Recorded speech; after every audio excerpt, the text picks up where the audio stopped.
see if it is.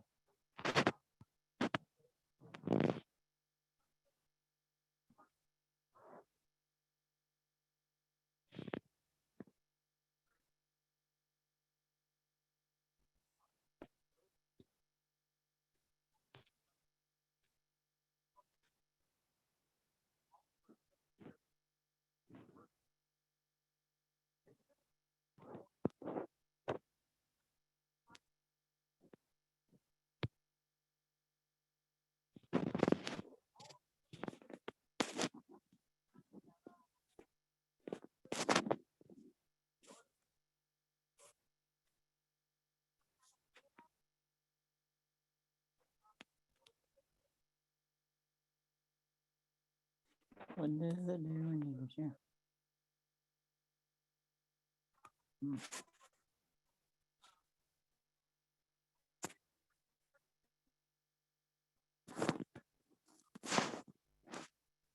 I think he's talking.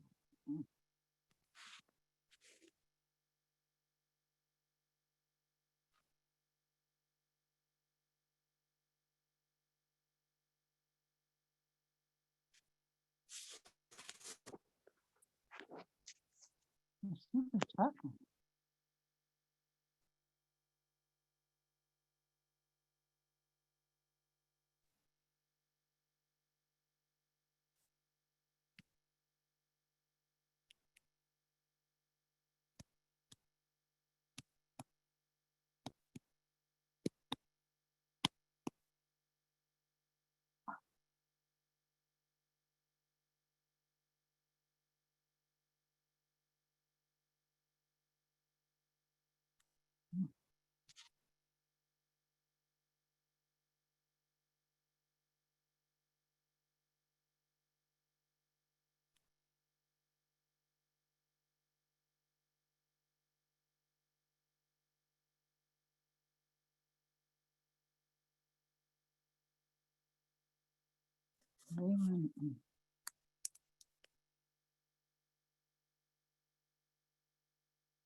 Listen.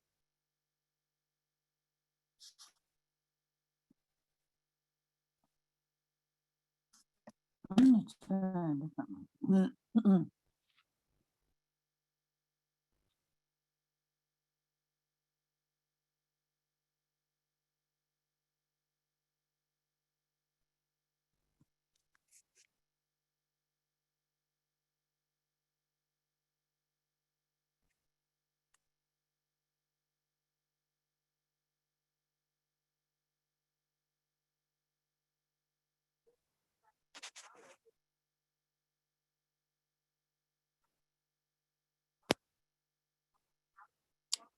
Oh, that's nice.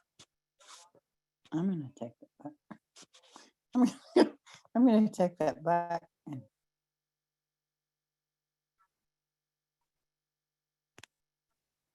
wait. No.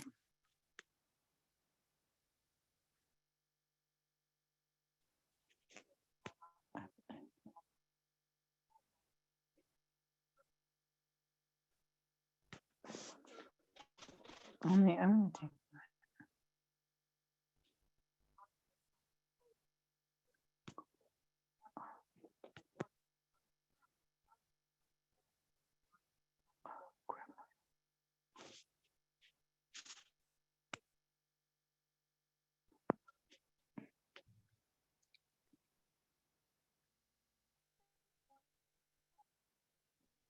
I do not want. I